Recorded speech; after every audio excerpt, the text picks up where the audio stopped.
Lada moment, minął 22 lata, jak ukazała się pierwsza karta serii GeForce. Z generacji na generację wydajność procesorów NVIDIA wzrastała, co oczywiście zachwycało graczy, ale ta potężna moc procesorów pozwala na wiele więcej.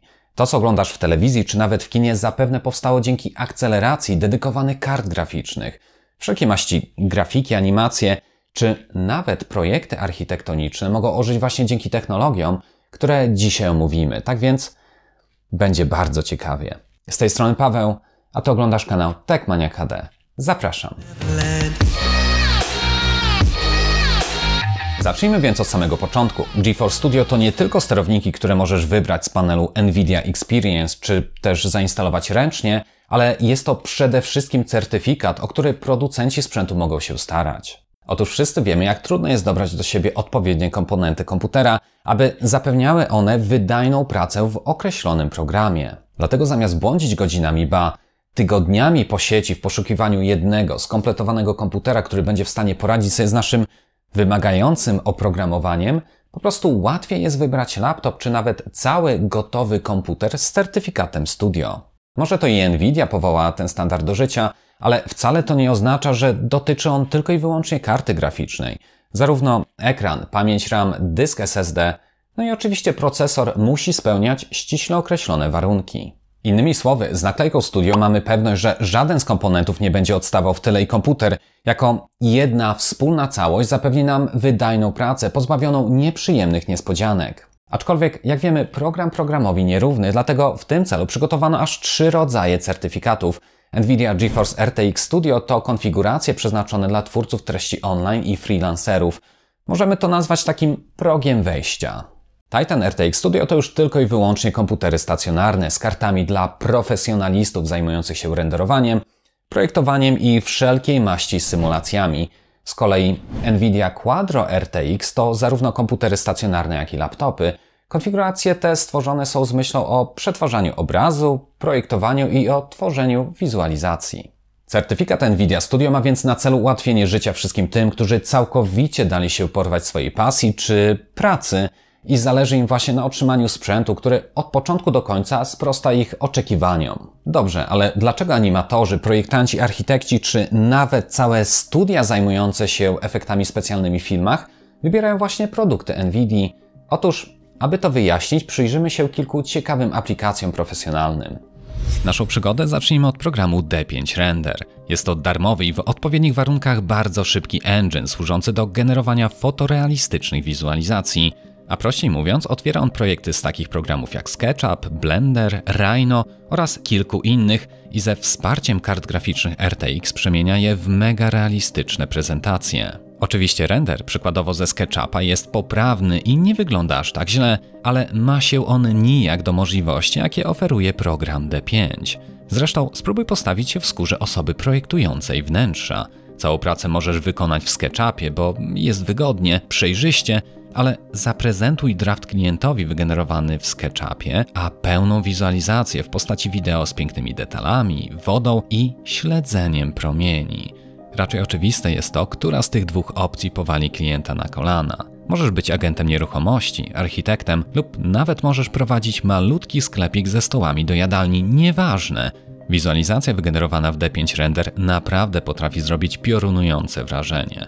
Więc dla właścicieli firm mniejszych i większych, czy nawet freelancerów jest to kwestia pozyskania klienta, bo przecież nie oszukujmy się, oni zawsze wybierają wzrokiem, a budżet po zaprezentowaniu nieziemsko wyglądającego domu lub salonu, ten zawsze można chociaż trochę naciągnąć. Wiem, o czym mówię, bo sam pół roku temu skorzystałem z usług projektantki wnętrz, która mój niewielki living room przedstawiła mi w tej oto postaci. Osobiście nie brałem takiego układu nawet pod uwagę, ale po przedstawieniu tych kilku renderów naprawdę spodobało mi się to, co widzę, przez co przeprowadziłem remont, stosując się do jej koncepcji. Kluczem jest tu właśnie słowo widzę, czy też to, co widziałem na przedstawionych renderach. Dlatego aspekt wizualny jest tak istotnym elementem. Temu właśnie służy program typu D5, który dzięki technologiom śledzenia promieni wprowadza realizm na nowy, jak sami widzicie, zdecydowanie wyższy poziom. Chociaż, co by nie było, to ray tracing w dalszym ciągu jest niesamowicie zasobożerny, ale tu właśnie z pomocą przychodzi DLSS, czyli technologia zwiększenia rozdzielczości obrazu przy pomocy uczenia maszynowego sieci neuronowych. A jak łatwo się domyśleć, jest to taki konik NVIDIA. Otóż na temat DLSS zrobiłem już kilka materiałów poprzednio, więc możesz je zobaczyć w prawym górnym rogu ekranu lub po prostu zajrzyj na stronę www.techmaniachd.pl. Ale to, co jest tu dla nas najważniejsze, to fakt, że technologia ta nie jest już stosowana tylko i wyłącznie w grach, ale zaczęto ją implementować również do aplikacji profesjonalnych. Brzmi to doprawdy pięknie, ale sprawdźmy, co DLSS wnosi tak naprawdę do tematu.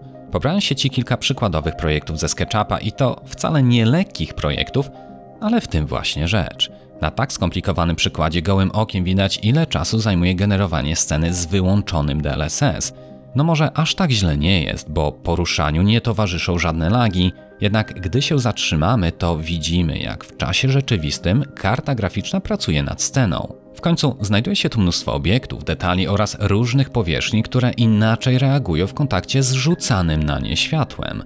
Możemy nawet się w tym miejscu zatrzymać i zmienić porę dnia. Z każdą zmianą ustawień scena, jak i jej oświetlenie musi być ponownie obliczone.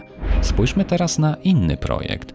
Nowoczesne biuro w stylu orientalnym. Dostosujmy porę dnia tak, abyśmy mieli tu jakieś słońce. Godzina 14 powinna być ok. Śledzenie promieni na karcie RTX jest włączone. Widzimy, jak stonowane promienie słoneczne wpadają przez okna skierowane na południe. Każdy, nawet najmniejszy ruch kamerą wyzwala wykonywanie kolejnych obliczeń oświetlenia, które się objawia szumem na powierzchni tekstur. Te trwa zauważalną chwilkę. Teraz z poziomu górnego menu aktywuję wsparcie DLSS i znowu pokręcę się po obiekcie.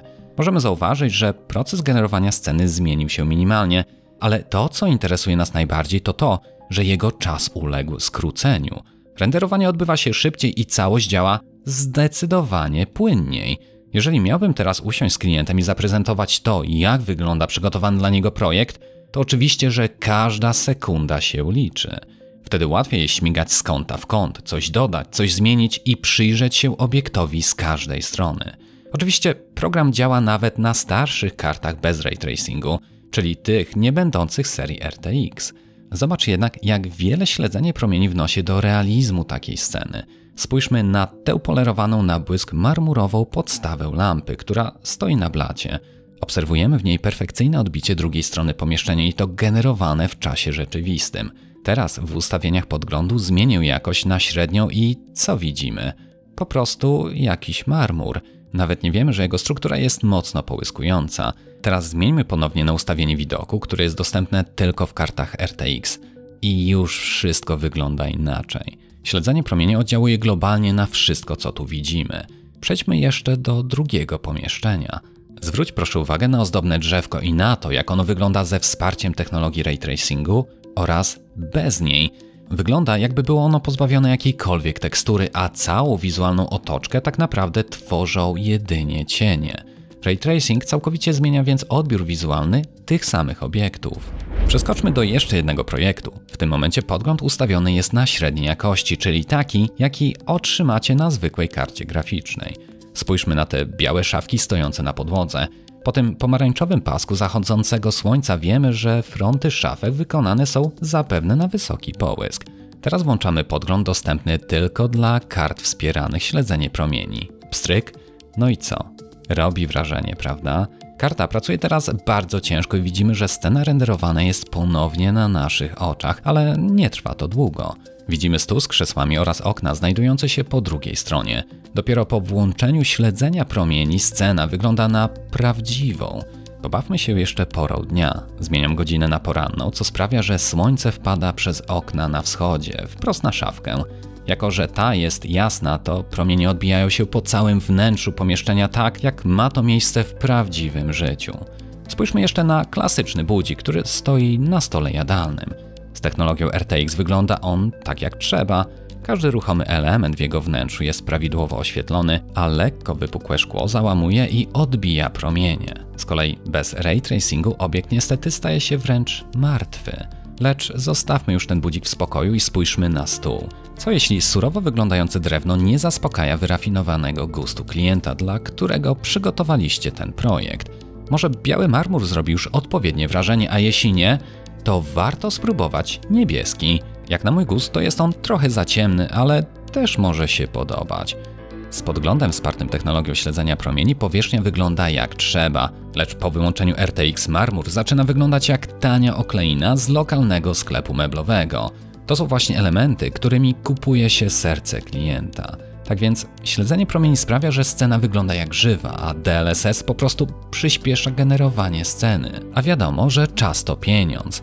Przegląd projektu to jedno, lecz możemy z tej technologii korzystać także podczas renderowania sceny do tej właściwej formy.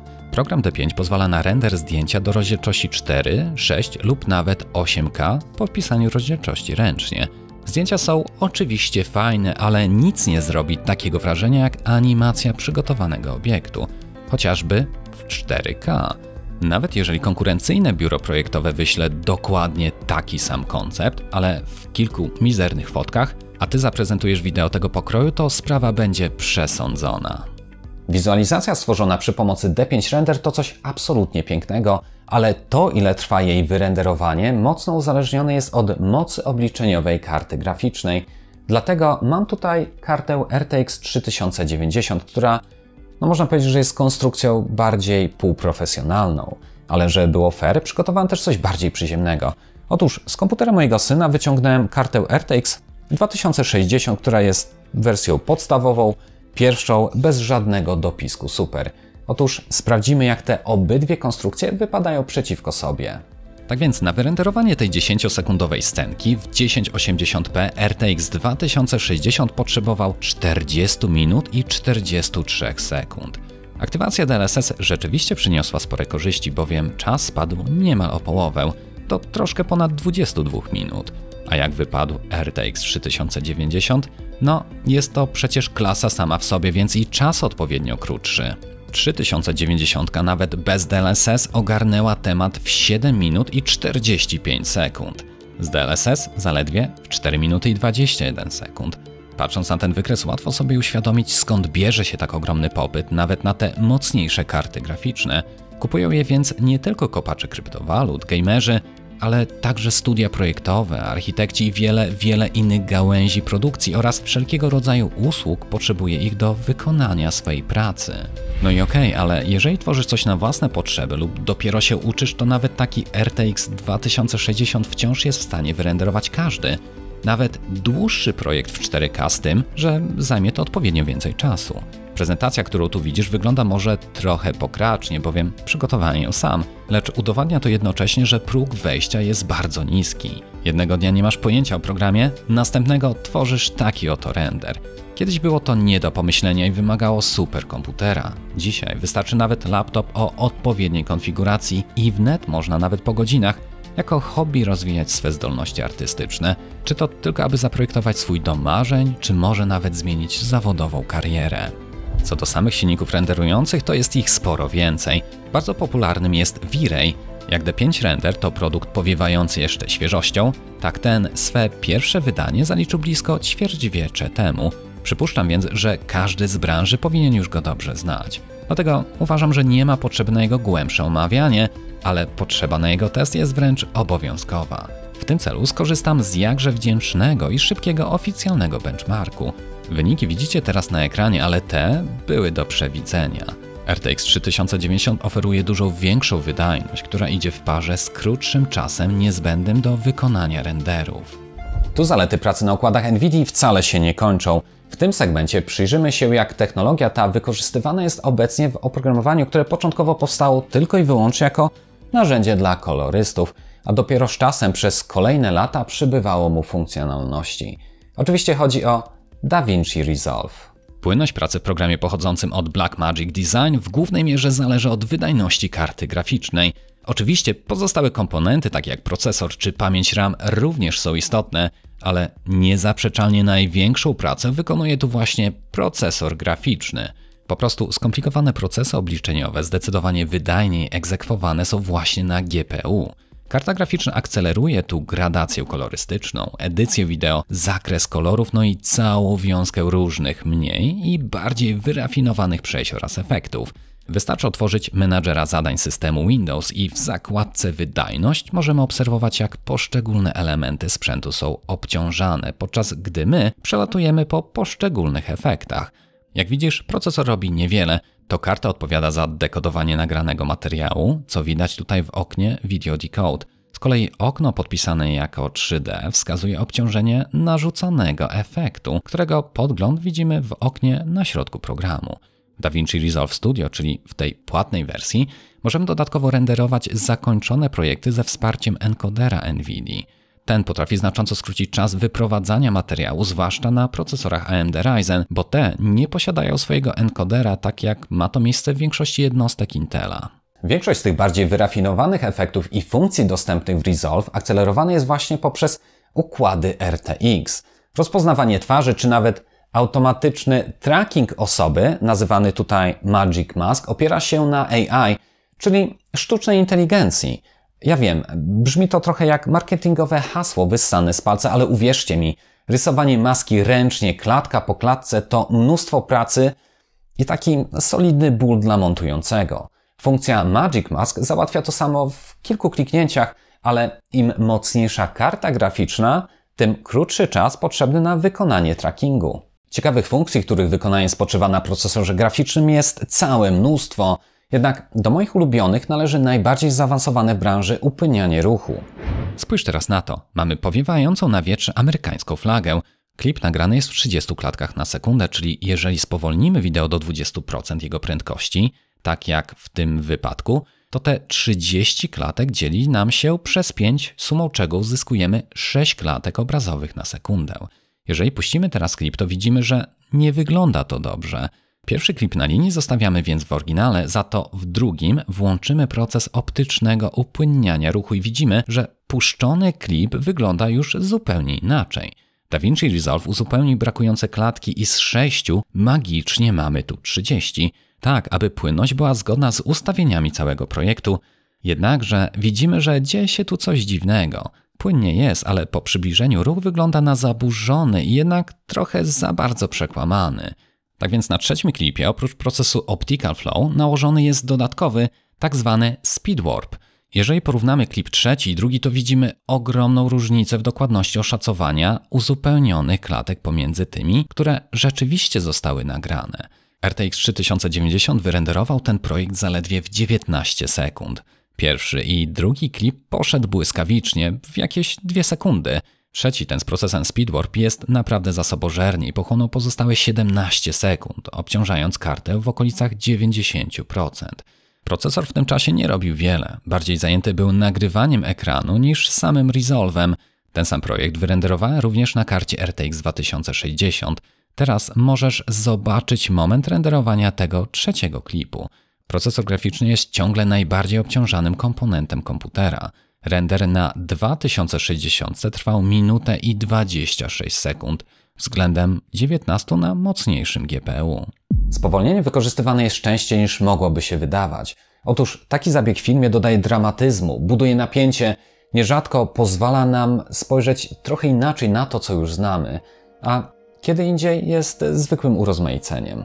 Mam tu klip, który nagrałem z ręki niedrogim telefonem Xiaomi. Klip jest mocno poruszony, co oczywiście psuje odbiór.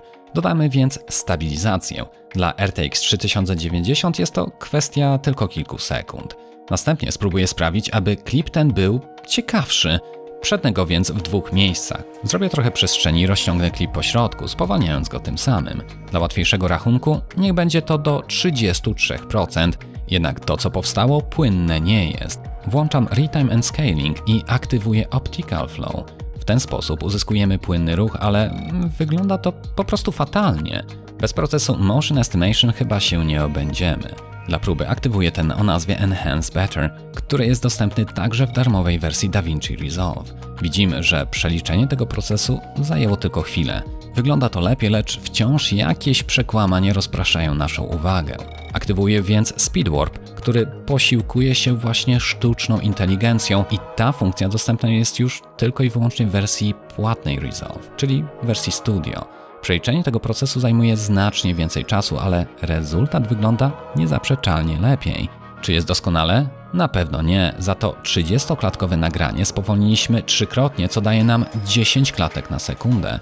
Sztuczna inteligencja wypełniła więc brakujące 20 z nich, co robi już naprawdę ogromne wrażenie. Jednak bardziej zaawansowany montaż, korekcja oraz gradacja kolorów, dodatkowe efekty to zupełnie inna bajka. Ten krótki klip nagrany został kamerą Blackmagic w rozdzielczości 4,6K. Pliki RAW pozostawiają pole na niemal dowolną interpretację kolorów. Na wersję obok nałożone jest tym samym kilka efektów, które mają na celu skupienie jeszcze większej uwagi na pannie młodej. Pierwszym jest zmniejszenie nasycenia kolorów udruchnych, później mamy ręcznie dostosowany efekt Face Refinement, kolejny węzełek jest z efektem upiększania. Ten rozmazuje może trochę obraz, ale jednocześnie świetnie sprawdza się do zatuszowania niedoskonałości skóry i wprowadza klimat tak jakby snu czy rozmarzenia. Wedle obranej estetyki wypada dodać poświateł w ciepłym, pomarańczowym odcieniu, a skoro już śnić, to jeszcze gaussowski blur na masce pomijającą gwiazdę wydarzenia. To wszystko z trackingiem, spowolnieniem do 50% ze speedwarp i kilkoma innymi bajerami.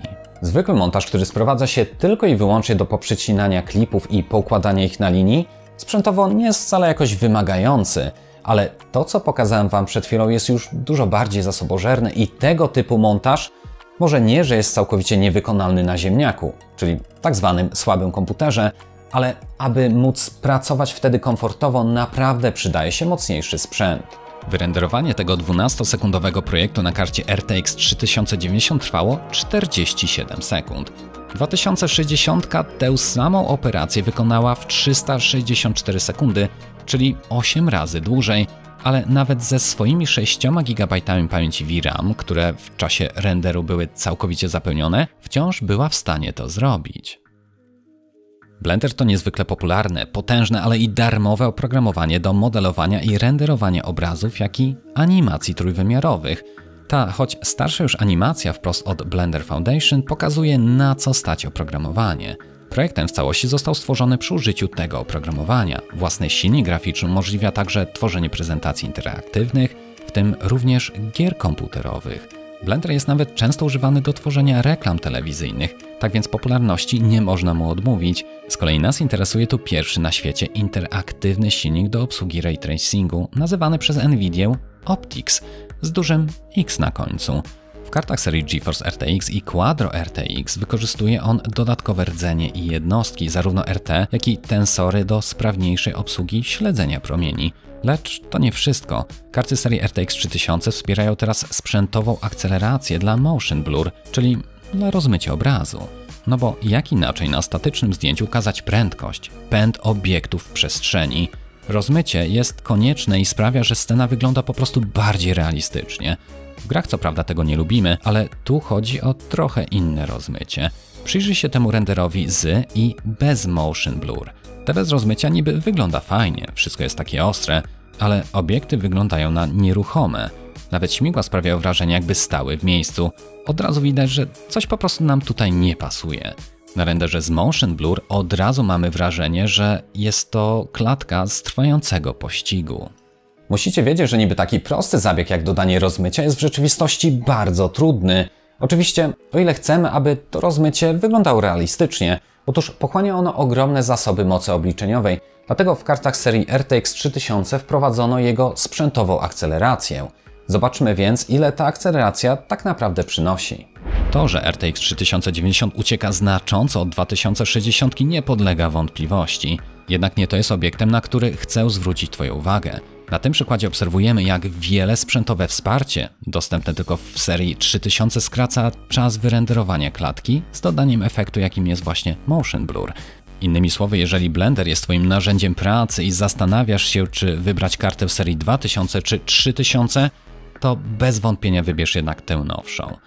Jeżeli tylko chcesz, sam możesz szybciutko sprawdzić wydajność swojej obecnej karty graficznej i porównać ją tutaj z moimi wynikami.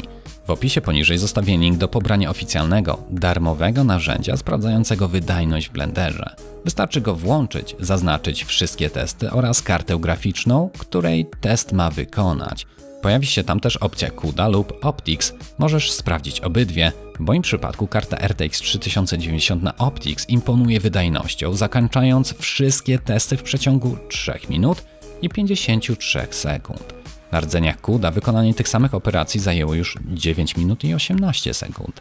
Natomiast RTX 2060 w tym samym teście męczył się przez ponad 35 minut, a jeśli chodzi o test na Optix, to ten do końca nie mógł być wykonany. Próbowałem wielokrotnie, ale za każdym razem ostatni, czyli ten 6 z benchmarków, wyrzucał błąd.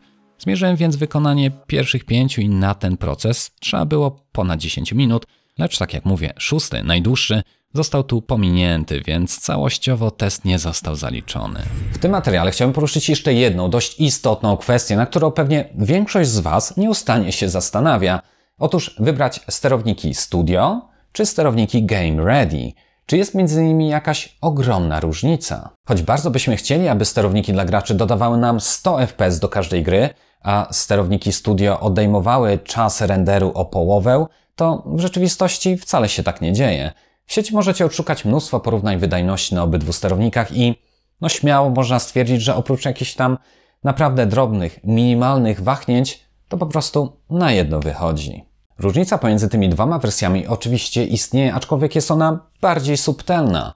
Otóż sterowniki Game Ready mają zapewnić odpowiednią wydajność i wsparcie grom w dniu ich premiery, a jak wiemy, są takie okresy w roku, gdy tych gier pojawia się naprawdę całkiem sporo i przed publikacją tychże sterowników po prostu nie pozostawia to wiele czasu na weryfikację kluczowych aplikacji profesjonalnych. Z kolei sterowniki Studio są stabilne, pewne i sprawdzone z całym szeregiem zaawansowanych aplikacji. Jednak bez obawy możemy też na nich grać. Sterowniki te wydajności nie obcinają. Chyba że nowszy sterownik z Game Ready optymalizuje i przyspiesza pewne procesy którejś z nowszych produkcji, ale wszystkie te ulepszenia i tak w końcu trafią do wersji sterownika Studio. Wiemy już, o ile przyjemniejsza i szybsza staje się praca na sprzęcie z mocnym procesorem graficznym. To właśnie korzystanie z układów, które sprzętowo wspierają złożone procesy w aplikacjach profesjonalnych, dają ten największy przyrost wydajności. Wiemy też, że wraz z wprowadzeniem certyfikatu NVIDIA Studio zakup odpowiedniego komputera stał się łatwiejszy niż kiedykolwiek wcześniej. W opisie tego filmu poniżej zostawiłem dla Was link prowadzący do sklepu Computronic, przez który wejdziecie wprost do tejże kategorii. Sprawdzicie tam aktualne ceny i porównacie poszczególne konfiguracje. Na pewno warto zajrzeć. Jeżeli podobał Ci się ten materiał, to warto zostawić subskrypcję, a jeśli już subskrybujesz, to pamiętaj o zaglądaniu na stronę www.techmaniachd.pl. Z mojej strony to wszystko i dziękuję, że zostaliście ze mną do samego końca. Trzymajcie się. Hej!